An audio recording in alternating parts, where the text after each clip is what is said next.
नमस्कार, हमारे नए वीडियो में आपका स्वागत है। इस वीडियो में मैं आपके साथ गाणगापुर का एक ऐसा सिद्ध अनुभव शेयर करने वाला हूँ जिसके माध्यम से किस तरीके से दत्त महाराज या फिर श्री दत्त गुरु आज भी गाणगापुर में वास करते हैं ये आपको पता चलेगा।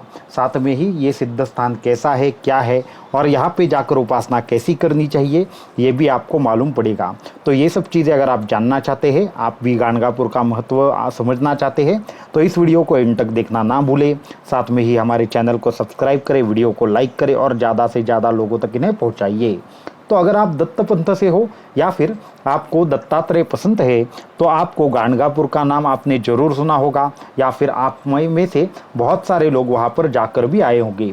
परंतु गाणगापुर ये बहुत सदियों से सिद्ध स्थान है। वहाँ पे श्री नरसिंह सरस्वती स्वामी महाराज जी ने बहुत सारी चीज़ें की थी, बहुत सारे चमत्कार दिखाए थे और उनकी कर्म भूमि के नाम से भी गाणगापुर जाना जाता है।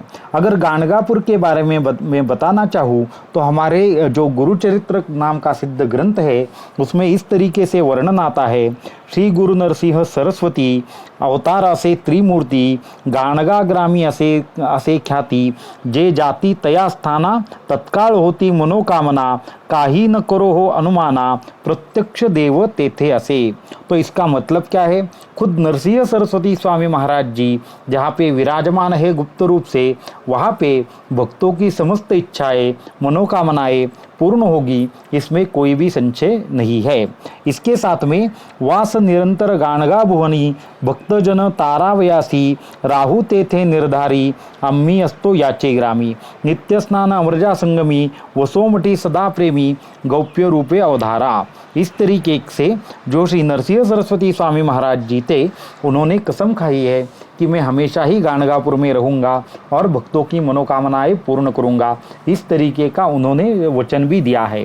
तो इसका मतलब यह है कि आज भी श्री नरसिंह सरस्वती स्वामी महाराज जी गुप्त रूप से गाणगापुर में वास करते हैं। इसी की वजह से सभी भक्तों की मनोकामनाएं वहाँ पे पूर्ण होती है। तो ये जो अनुभव मैं आपके साथ शेयर करने वाला हूँ वो गाणगापुर का है और अत्यंत दिव्य अनुभव है। वहाँ पे 7 संगम भी है जहाँ पे विविध प्रकार से सिद्ध स्थल के अनुभव आते हैं।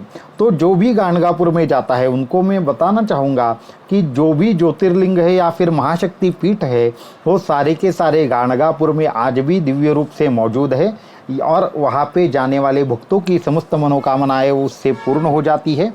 तो इसकी वजह से गाणगापुर में अवश्य जाना चाहिए और वहाँ पे साधना भी करनी चाहिए। तो गाणगापुर के कुछ अनुभव आपके साथ शेयर करना चाहूँगा। तकरीबन 22 या 23 साल पहले की बात है। तो एक भक्त ने उनका अनुभव शेयर किया था।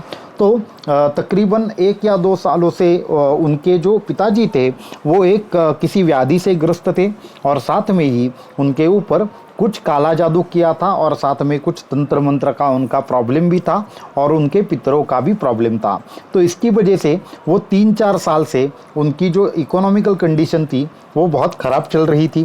साथ में ही घर में कोई ना कोई रोगी रहता, घर में कितना भी पैसा आए कभी टिकता नहीं था और हमेशा ही विविध कारणों से पैसा चला जाता था।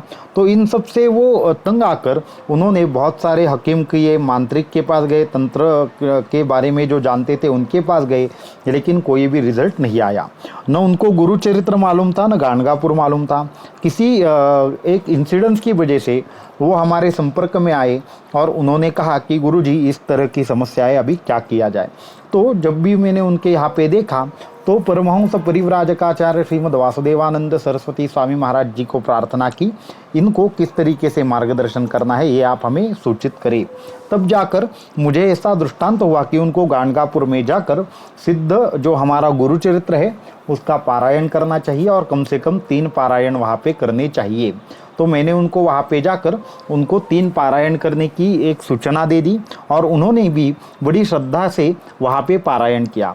पारायण की विधि उनको मैंने बता दी वहाँ पे जाने के बाद किस तरीके से पारायण करना है। तो वहाँ पे एक जगह बनाई गई है सभी भक्तों के लिए कि वहाँ पे जाकर वो अपना अपना गुरुचरित्र का पारायण कर सकते हैं, जो या फिर अपनी अपनी खुद की साधना जो भी है वो कर सकते हैं। वहाँ पे दिव्य ऐसा भीमा व अमरजा संगम है जहाँ के जिसके माध्यम माध्यम से वहाँ पे आप एकदम आसानी से अपना ध्यान लगा सकते हो, अपनी उपासना कर सकते हो और आपका जो भी अनुष्ठान है वो पूर्ण कर सकते हो। वो भी अत्यंत दिव्य स्थान है।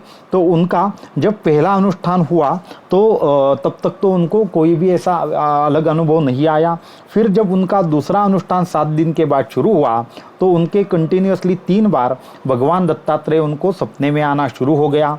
फिर चौथे दिन पे उनके यहाँ पे एक सन्यासी महाराज जी आए, उन्होंने उनसे भिक्षा ले ली और भिक्षा लेने के बाद उन्होंने उनको नारियल दिया और वो नारियल पूजा में रखने के लिए कहा।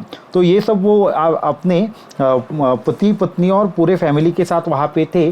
तो सभी लोग देख रहे थे कि किस तरीके से उनको अनुभव आ रहे हैं। फिर वो वहाँ पे आरती में गए। 2 दिन का पारायण, दूसरा पारायण पूर्ण होने के बाद वो एक दिन आरती में गए और अचानक से उनकी जो पत्नी थी वो अचानक से विविध प्रकार से चिल्लाने लगी, चीखने लगी और माफ़ करे दत्तात्रेय जी, हमें माफ़ करें, इस तरह की वो कुछ बातें बोलने लगी। तो वो घबरा गए, परंतु वहाँ पे एक पुजारी जी थे, उन्होंने कहा कि ये जो चल रहा है वो चलने दो, धीरे धीरे वो शांत हो जाएंगी। तो उसके बाद तकरीबन 3 दिन तक उनके पत्नी का ऐसा ही चल रहा था। जैसे ही शाम को आरती शुरू हो जाती, उनके कुछ ऐसा विचित्र वर्तन उनकी पत्नी करने लगती और उनको विविध प्रकार से जो भी चीज़ें थी उनके मुख से बाहर आने लगती। तो फिर तीसरे दिन वो बेहोश हो गई आरती होते हुए और जब उन्होंने आंखें खोली तो उन्होंने बताया कि उन्होंने खुद भगवान दत्तात्रेय को देखा, उन्होंने कुछ जल इनके ऊपर छिड़का और उनको फिर उसके बाद इनकी आंखें खुल गई। तो फिर ये सारी की सारी 3 हफ्ते की हकीकत थी वो उन्होंने आने के बाद बताई और वापस आने के बाद उनको सपना भी आया कि आज से तुम्हारे जो प्रॉब्लम है वो ख़त्म हो जाएंगे।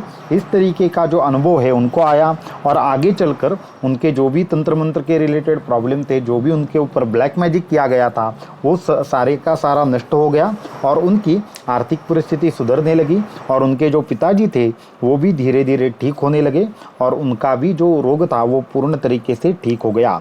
तो इस तरीके से दिव्य भूमि है जो गाणगापुर है, वहाँ का अनुभव कुछ ऐसा ही है। हमने भी जब तकरीबन 2012-13 में वहाँ पर जब गए थे तो एक अनुष्ठान किया था, तो हमारा खुद का अनुभव यह था कि हर समय भगवान दत्तात्रेय वहाँ पे जितने भी भक्त होते हैं उनके साथ हमेशा ही रहते हैं और उनको हमेशा ही काम कैसे करना है, साधना कैसे करनी है, इसकी प्रेरणा देते हैं। फिर उसके बाद उस फैमिली को मैंने दत्तयाग करने के लिए कहा और उस दत्तयाग करने के बाद उनको उनके घर में जो सिद्ध दत्त यंत्र होता है उसकी साधना करने के लिए कहा और उनकी स्थापना करने के लिए कहा। तो ये सारी चीज़ें उन्होंने की और उनके जो भी प्रॉब्लम थे वो सारे के सारे नष्ट हो गए। इसलिए जो गाणगापुर है वो अत्यंत सिद्ध स्थान है, वहाँ पे जाना चाहिए। वहाँ पे जब भी आप जाएंगे एक बार कम से कम 3 दिन का जो गुरुचरित्र का पारायण है वो कम से कम करें।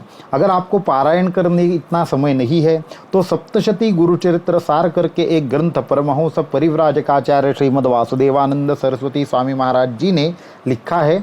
उन लोगों के लिए जिनके पास समय नहीं होता लेकिन उनके प्रॉब्लम सॉल्व होने चाहिए, उनको कुछ फ़ायदा होना चाहिए, इसके लिए स्वामी महाराज जी ने ऐसे ग्रंथ की निर्मित की है। उसका अनुष्ठान तो आप जरूर करिए। वो अनुष्ठान आपका तकरीबन 3 घंटे में या 2 घंटे में ही समाप्त होगा और इतना समय तो हर किसी के पास रहता है।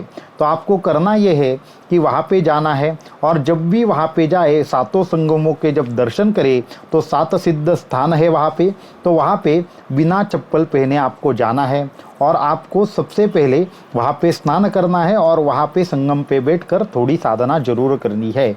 इसके बाद जितने भी वहाँ पे संगम स्थल है उसके दर्शन लेना है और निर्गुण पादुका मठ जो रहता है वहाँ पे आना है। वहाँ पे नरसिंह सरस्वती स्वामी महाराज जी के निर्गुण पादुकाओं का दर्शन लेना है और वहाँ पे भी आपको क्या करना है, शाम की आरती करनी है। ये जब आप कर्म फॉलो करोगे तो आपको एक विशिष्ट प्रकार से अनुभव आएगा और वहाँ पे बहुत सारे ऐसे लोग लोग हैं जो पिशाच मुक्त होते हैं, पीड़ा मुक्त होते हैं, तंत्र मंत्र बाधा के मुक्त होते हैं। तो आपको अगर कहीं पे भी रिजल्ट नहीं आ रहा है तो वहाँ एक बार जाकर अनुष्ठान करके आपको ज़रूर देखना है।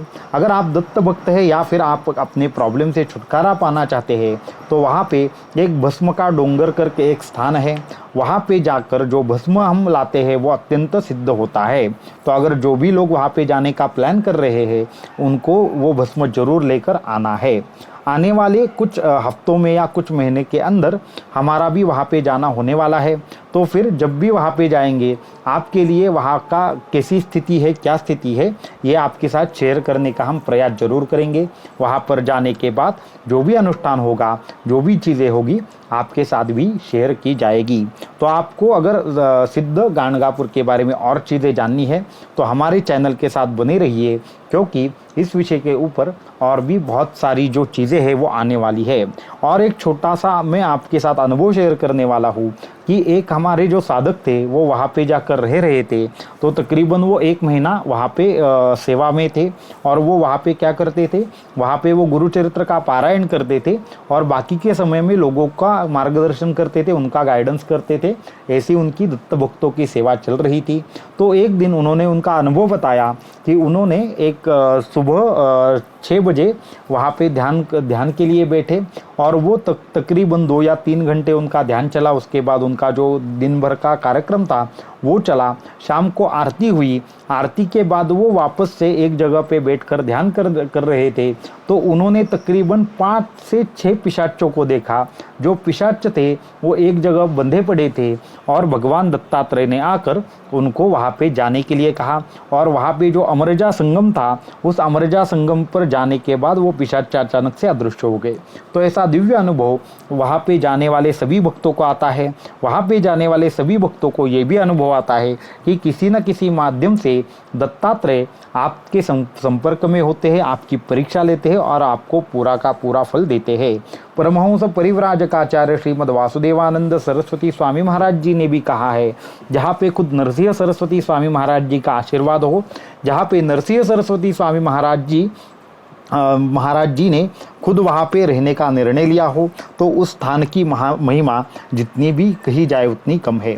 तो सभी लोगों को वहाँ पे जाकर एक बार अनुभव जरूर लेना चाहिए और अपनी जो भी साधना है वो करनी चाहिए। तो इस वीडियो में इतना ही। अगले वीडियो में आपके साथ कुछ और बातें जरूर शेयर करेंगे। अवधूत चिंतन श्री गुरुदेव दत्त।